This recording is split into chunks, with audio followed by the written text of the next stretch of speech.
Hello guys, good morning. Ready na po ko guys. Kayo uli na ko og uli ko kabiti karon. Kaya ko sulod og mapuhon.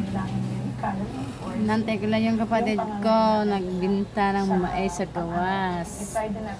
Nagbinta, nagsuroy-suroy guys. Para bilis na hulog. Para may pera araw-araw. Kumakit ko. Mas hindi na ilabas itong mga chair niya nyo? Maya na lang pag-uwi ni mama mo. Dapat umuwi na siya.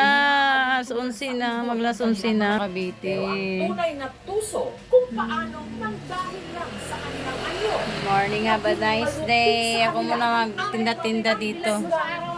Ay, ayan na si Uray ko. Sis, kumusta ang paligtinda mo?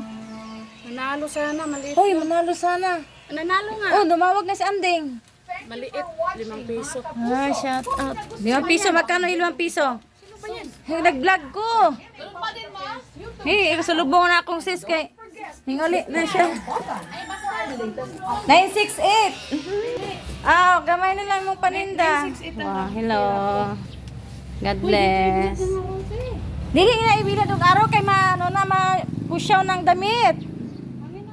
Oo, dito lang. Sabi ko hindi ibilad eh. Yan, binilad yung damit. 20-20, yung 40 bili ko. Wala. Galing. May naghanap dito ng mais na luto. Ay, wala. Sabi ko, pagkano ba yung hilaw? 20? Lalaki? 20, matanda na matachabi. Ang naghanap. Yan na guys, yung paninda niya. Mauubos na rin. Yan, masipag at syaga lang naman talaga. Nanalo sana. Magkano panalo mo? Tumamag si Anding sa akin eh. 374. Hindi kasi tumama sa malaking kaya kung sa hindi naman malaki. 374 lang? Oo.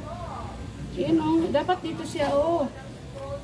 Dapat dyan siya. Na 374 lang. Okay na lang siguro.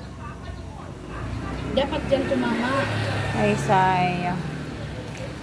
Ilang at least na og. Sige guys. Napakainit sa labas guys. Grabe. Okay guys. God bless. Like, para share na lang po. Bye.